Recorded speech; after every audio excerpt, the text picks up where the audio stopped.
नमस्कार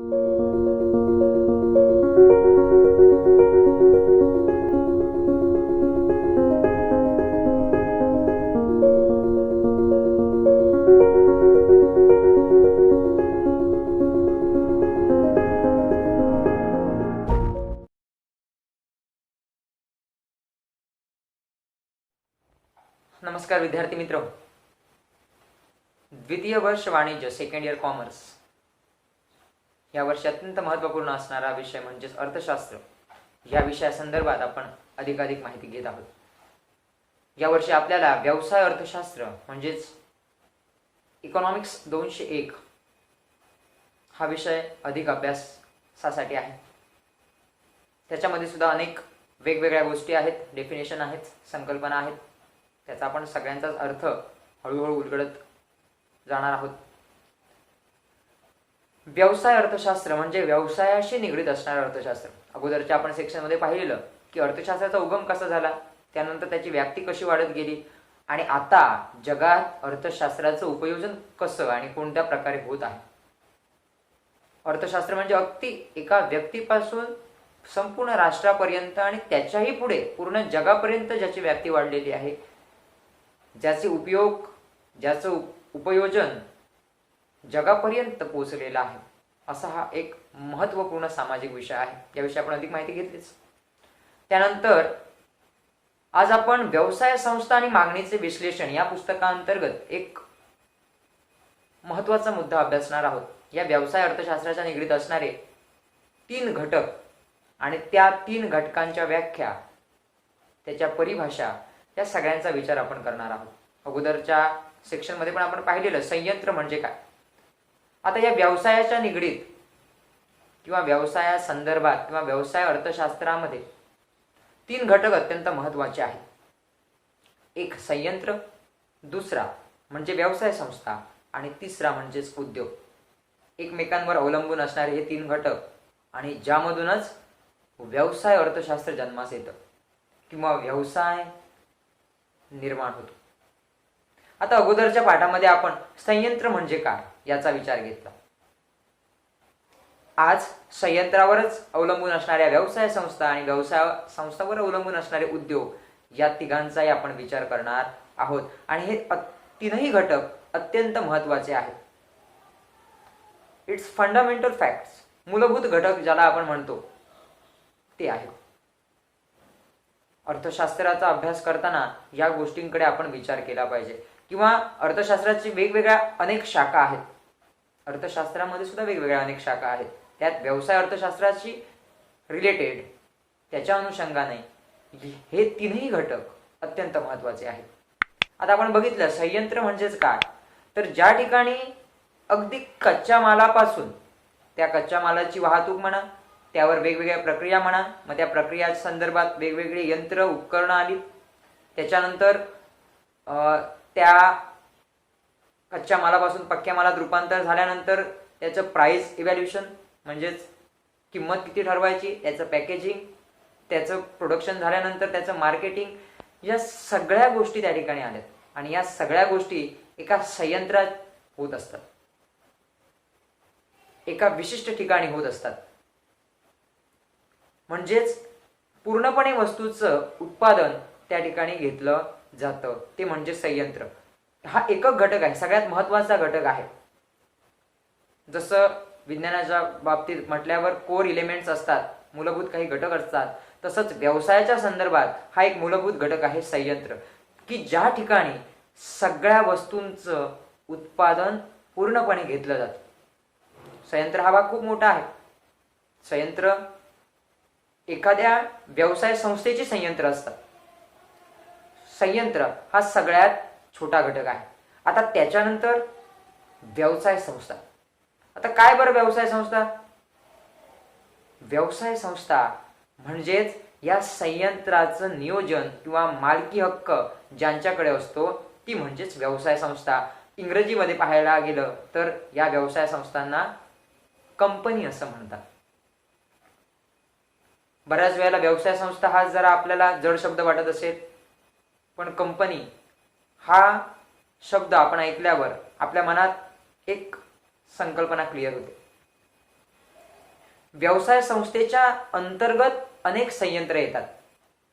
उदाहरणार्थ आपण अगोदरचं एक उदाहरण घेतलेलं होतं, सिप्ला कंपनी. ही एक व्यवसाय संस्था आहे, एक कंपनी आहे जी ड्रग्ज म्हणजेच औषधं निर्माण करते. आता या कंपनीची प्लांट्स म्हणजे संयंत्र ही आपल्याही देशात आहेत, इतरही देशात आहेत. मग ही संयंत्र काय करतात तर प्रोडक्शन करतात. कोणासाठी प्रोडक्शन करतात तर व्यवसाय संस्था कंपनीसाठी. आणि ती कंपनी कोणती तर सिप्ला. अशा वेगवेगळ्या कंपन्या आहेत. आता कोका कोला म्हणा किंवा वाहन उद्योगामध्ये अनेक कंपन्या आहेत. यांचे प्लांट्स म्हणजे यांची संयंत्र देशात विदेशात सर्व ठिकाणी आहेत. मग ही संयंत्र काय करतात तर वस्तूचं उत्पादन घेतलं जातं. आता वेगवेगळ्या प्रकारच्या वस्तू आहेत. आता त्या वस्तू उत्पादन घेण्यासाठी रॉ मटेरियल्स म्हणा, कच्चा माल, त्यानंतर त्याची वाहतूक करण्यासाठी सुविधा, त्याच्यानंतर ज्यावेळी ते त्या कारखान्यात आणलं जातं त्यावेळी प्रक्रिया कराव्या लागतात वेगवेगळ्या. त्या ठिकाणी यंत्र लागतात, उपकरणं लागतात. त्याच्याही नंतर प्रोडक्ट तयार झाल्यावर त्याला पॅकेजिंग करावं लागतं. त्यानंतर प्राइस इव्हॅल्युएशन, किंमत ठरवावी लागते. त्यानंतर ती मार्केट प्लेसपर्यंत आणावं लागतं. या सगळ्या गोष्टी कुठे अंतर्भूत होतात तर संयंत्रात. म्हणून व्यवसाय अर्थशास्त्र या विषयाचा अभ्यास करताना किंवा व्यवसाय संस्था आणि मागणीचं विश्लेषण या पुस्तकाचा अभ्यास करताना संयंत्र हा सगळ्यात महत्त्वाचा घटक आहे. कारण त्याच ठिकाणी उत्पादन बिल्ड होतं म्हणजेच निर्माण होतं, फॉर्म होतं. आता त्याच्यानंतर आता उत्पादन असंच फॉर्म होणार आहे का किंवा उत्पादन असंच बनतं का? त्याच्यासाठी पैसा लागतो, भांडवल गुंतवावं लागतं. ते उत्पादन कसं घेणार याचं नियोजन करावं लागतं. कोण उत्पादन निर्माण करणार आहेत, कोणकोणते वेगवेगळे डिपार्टमेंट्स आहेत त्याचं संयोजन करावं लागतं. या सगळ्या गोष्टी कोण करत असेल तर ती कंपनी म्हणजेच व्यवसाय संस्था. त्या संयंत्रांचं नियंत्रण, संयोजन, व्यवस्थापन आणि पैसा गुंतवणे, भांडवल, या सगळ्या गोष्टी कोण करत असेल तर व्यवसाय संस्था. म्हणजेच एखाद्या संयंत्रांचं मालकी हक्क आणि नियोजन आणि व्यवस्थापन हे ज्या विभागाकडे असतं किंवा ज्या घटकाकडे असतं त्या घटकाला व्यवसाय संस्था असं म्हणतात. इंग्रजीमध्ये त्याला कंपनी असं म्हणतात. म्हणजे एखाद्या प्लांटमध्ये, एखाद्या संयंत्रामध्ये कोणतं उत्पादन घ्यावं, त्या उत्पादनासाठी कोणता कच्चा माल, कोणत्या प्रतीचा वापरावा किंवा त्याच्याही पुढे जाऊन कोणकोणती उपकरणं असावीत, आता कोणकोणती डिपार्टमेंट्स क्लिअर करावीत, फॉर्म करावीत, त्याच्यानंतर प्राइस कसं इव्हॅल्युएट करावं म्हणजे इव्हॅल्युएशन करावं, कसं प्राइस ठरवावी एखाद्या वस्तूची किंवा मार्केटपर्यंत ही आपली वस्तू कशी जाईल त्याची जाहिरात, ॲडव्हर्टाइजमेंट म्हणा. या सगळ्या गोष्टी यामध्ये वेगवेगळ्या प्रक्रिया आहेत. पण ह्या प्रक्रिया पार पाडण्यासाठी संयोजन, नियोजन, नियंत्रण, व्यवस्थापन या सगळ्या गोष्टी कराव्या लागतात. आणि याच्याही पेक्षा म्हणजेच यासाठी पैसा लागतो. मग पैशाचं व्यवस्थापन म्हणा, नियोजन म्हणा, भांडवल गुंतवणूक म्हणा, हे जर कोण करत असेल तर ती व्यवसाय संस्था. पैसा गुंतवणे, त्या संयंत्रांमधून प्रोडक्शन व्यवस्थितरित्या करून घेणे ही त्याची कामं आहेत. आपण उदाहरण आताच पाहिलं, वेगवेगळ्या कंपन्या आहेत. सिमेंट उद्योग म्हणा, सिमेंट उद्योगामध्ये सुद्धा ACC, बिर्ला वगैरे ह्या ज्या काही कंपन्या आहेत त्यांचे प्लांट्स भरपूर ठिकाणी आहेत. त्या प्लांट्समधून किंवा त्या संयंत्रांमधून ते प्रोडक्शन घेतात. पण हे प्रोडक्शन घेण्यासाठी मदत कोण करत असेल किंवा पूर्ण त्याचं व्यवस्थापन, नियोजन, नियंत्रण, संयोजन या सगळ्या गोष्टी कोण करत असेल तर ती व्यवसाय संस्था. आता आपल्याला दोन गोष्टी समजल्या असतील, एक म्हणजे संयंत्र आणि दुसरं म्हणजेच व्यवसाय संस्था. व्यवसाय संस्था ही संयंत्र या घटकापेक्षा त्याची व्याप्ती अधिक आहे.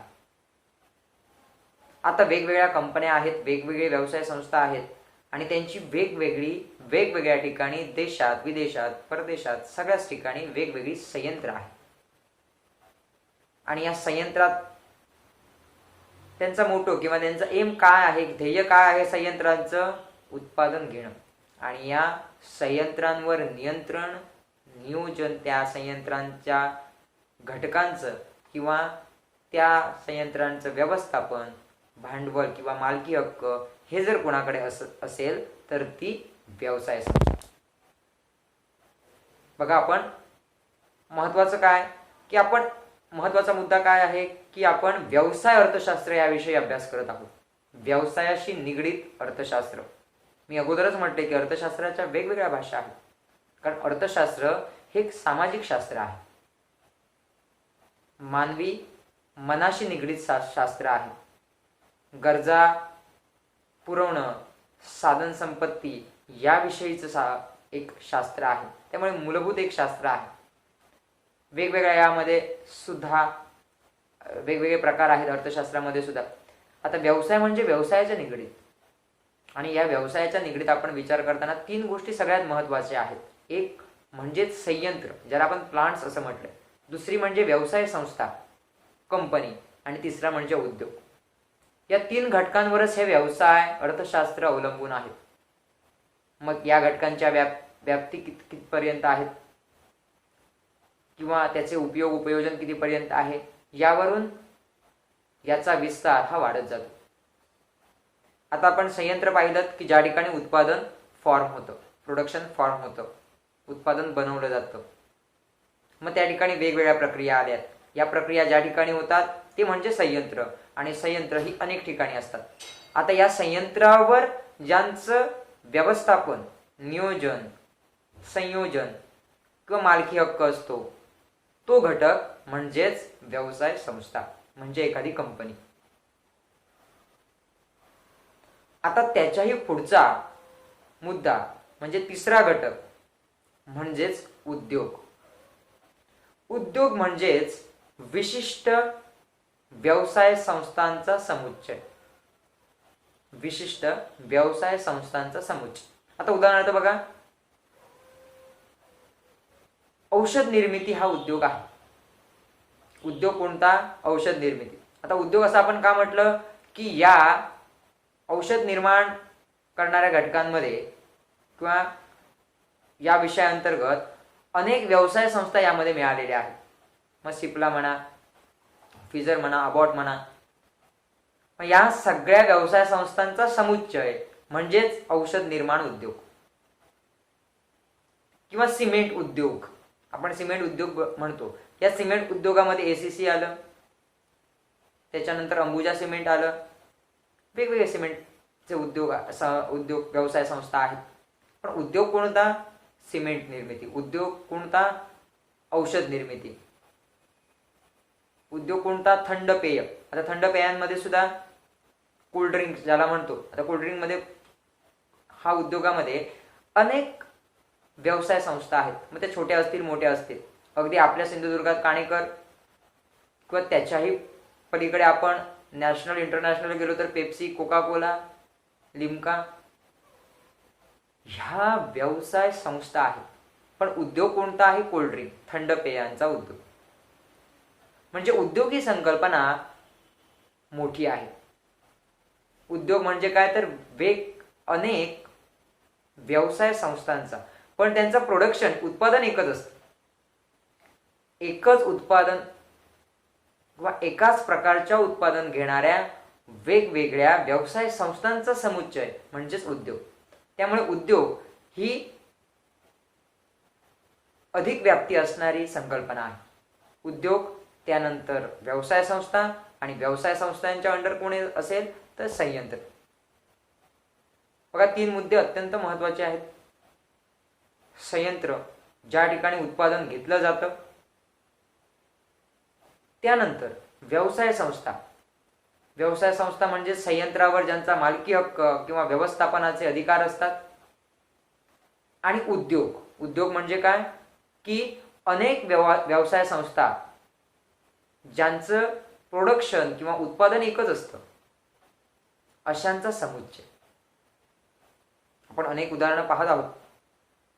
औषध निर्मिती, थंड पेयांचा उद्योग, सिमेंट उद्योग, पोलाद उद्योग, इवन नाव मास मीडिया, साधं टेक्नॉलॉजीच्या बाबतीत किंवा आपण मोबाईलच्या बाबतीत मोबाईल निर्मिती म्हणा, किंवा जे आपल्याला GSM किंवा रेंज नेटवर्क आपल्याला प्रोव्हाइड करून देतात, अशा पण वेगवेगळ्या कंपन्या आहेत, व्यवसाय संस्था आहेत. मग व्यवसाय संस्थांच्याही वर अधिक व्याप्ती असणारे घटक कोणता असेल तर तो उद्योग. उद्योग, त्याच्या खाली व्यवसाय संस्था आणि त्याच्यानंतर संयंत्र, असे 3 घटक या व्यवसाय अर्थशास्त्राच्या संदर्भात अत्यंत महत्त्वाचे आहेत. बघा, पहिलाच आपला मुद्दा एक महत्त्वाचा आहे की आपण व्यवसाय अर्थशास्त्र या विषया अंतर्गत अभ्यास करत आहोत. त्यातलं पहिलं पुस्तक म्हणजे व्यवसाय संस्था आणि मागणीचं विश्लेषण कोणत्या प्रकारे करता येईल आपल्याला, त्याचा आपण विचार करतोय. आणि त्याच्या अंतर्गत आपण 3 मूलभूत संकल्पना, कोर कन्सेप्ट्स पाहिल्यात. आणि व्यवसाय अर्थशास्त्राचा अभ्यास करताना या 3ही संकल्पना अगदी शेवटपर्यंत अत्यंत महत्त्वाच्या आहेत. कारण घटक, एखादं प्रोडक्शन, उत्पादन हे याच 3 मार्गातून घेतलं जातं. अर्थशास्त्राची व्याप्ती अनेक शास्त्रांमध्ये आहेत. अर्थशास्त्राच्या अनेक वेगवेगळ्या शाखाही आहेत. पण व्यवसाय अर्थशास्त्र हे अत्यंत महत्त्वाचे.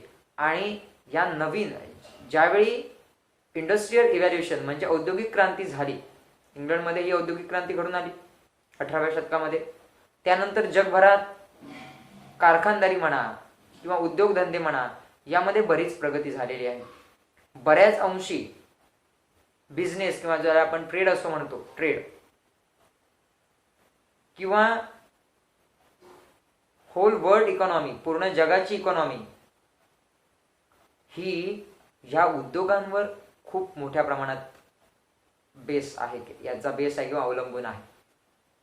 व्यवसाय हा घटक अत्यंत महत्त्वाचा आहे.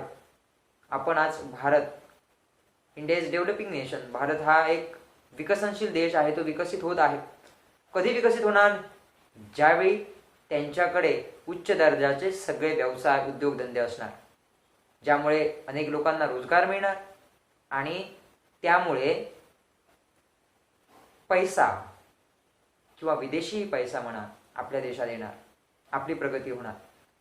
म्हणून व्यवसाय अर्थशास्त्र हा एक महत्त्वाचा घटक आहे वाणिज्य किंवा कॉमर्स सेक्शनला. आणि या व्यवसाय अर्थशास्त्रात ह्या 3 महत्त्वाच्या गोष्टी आहेत, अत्यंत महत्त्वाच्या गोष्टी आहेत. संयंत्र, त्यानंतर 2 नंबर म्हणजेच व्यवसाय संस्था आणि त्याच्याही वर उद्योग.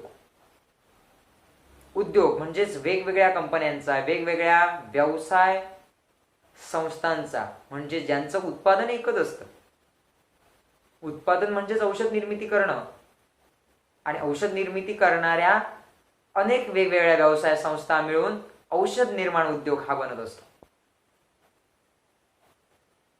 आणि या व्यवसाय संस्था, प्रत्येक व्यवसाय संस्था आपलं उत्पादन निर्माण करण्यासाठी संयंत्र बिल्ड करतात, प्लांट्स बिल्ड करतात, फॉर्म करतात. आणि ही जी संयंत्र आहेत, ज्या ठिकाणी उत्पादन, प्रत्यक्ष उत्पादन घेतलं जातं, आभासी नाही, व्हर्च्युअल नाही, प्रत्यक्षात उत्पन्न घेतलं जातं. उद्योग हा व्हर्च्युअल झाला, पण ज्या ठिकाणी मूळ स्वरूपात उत्पादन घेतलं जातं ते म्हणजे संयंत्र. अगदी कच्च्या मालापासून पक्क्या मालात रूपांतर होईपर्यंत अनेक त्यामध्ये प्रक्रिया येतात. या सगळ्या प्रक्रिया ज्या ठिकाणी होतात ते संयंत्र.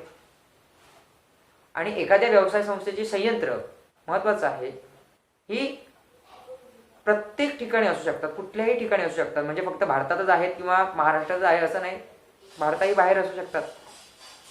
कारण अधिकाधिक ज्यावेळी व्यवसाय संस्थेची व्याप्ती अधिक होते त्यावेळी संयंत्रांची व्याप्ती वाढत जाते. एखाद्या वेळी व्यवसाय संस्थेला जास्तीत जास्त नफा होत असेल तर ती आपल्या संयंत्रांची संख्या वाढवते, प्रोडक्शनची संख्या वाढवते. म्हणजे हे 3 घटक आपल्या या व्यवसाय अर्थशास्त्राच्या दृष्टीने अत्यंत महत्त्वाचे आहेत. संयंत्र म्हणजे असं ठिकाण, असं क्षेत्र की ज्या ठिकाणी कच्च्या मालापासून पक्क्या मालापर्यंत रूपांतरित होताना अनेक ज्या प्रक्रिया आहेत त्या ठिकाणी पूर्ण केल्या जातात. अगदी कच्चा माल मिळवणं, त्यानंतर वाहतूक करणं, त्यानंतर कारखान्यात आल्यावर त्या कच्च्या मालाला वेगवेगळ्या प्रक्रियेतून जावं लागतं. त्या प्रक्रियेसाठी यंत्रसामग्री, उपकरणं लागतात, ती अवेलेबल करणं, किंवा त्याच्यानंतरही पुढे पक्का माल प्रोडक्शन तयार झालं की प्रोडक्शन तयार झाल्यानंतरही त्याला पॅकेजिंग करावं लागतं नीट राहण्यासाठी. पॅकेजिंग केल्यानंतर त्याचं प्राइस इव्हॅल्युएशन करावं लागतं, प्राइस इव्हॅल्युएशन केल्यानंतर ते मार्केटपर्यंत आणावं लागतं. या सगळ्या प्रक्रिया कुठे होत असतील तर ते संयंत्र. आता त्याच्यानंतर आपण पुढे बघितलं संयंत्रानंतर व्यवसाय संस्था. या संयंत्रांवर मालकी हक्क कोणाचा असेल किंवा या संयंत्रांचं व्यवस्थापन कोण करत असेल, नियोजन कोण करत असेल, उत्पादन कसं घ्यायचं, कोणतं घ्यायचं, किती घ्यायचं, कोणी घ्यायचं, ह्या सगळ्यांचा विचार कोण करत असेल तर ती व्यवसाय संस्था, कंपनी. आणि अशा अनेक कंपन्या किंवा अशा अनेक व्यवसाय संस्था मिळून उद्योग ही संकल्पना निर्माण होते. त्यामुळे या आपल्या व्यवसाय अर्थशास्त्राच्या दृष्टीने या 3 संकल्पना अत्यंत महत्त्वाच्या आहेत. एक संयंत्र, त्यानंतर व्यवसाय संस्था आणि त्यानंतर उद्योग. आपण अगोदरच्या पाठात अर्थशास्त्राचा उगम आणि त्याची व्याप्ती पाहिली. आज आपण व्यवसाय अर्थशास्त्राच्या दृष्टीने 3 महत्त्वाच्या संकल्पना पाहिल्यात. पहिलं म्हणजे संयंत्र, त्यानंतर दुसरं म्हणजेच व्यवसाय संस्था आणि तिसरं म्हणजेच उद्योग. आणि या 3ही संकल्पना किंवा 3ही संकल्पनांचा अभ्यास आपण याच्या पुढे करणार आहोत. नमस्कार.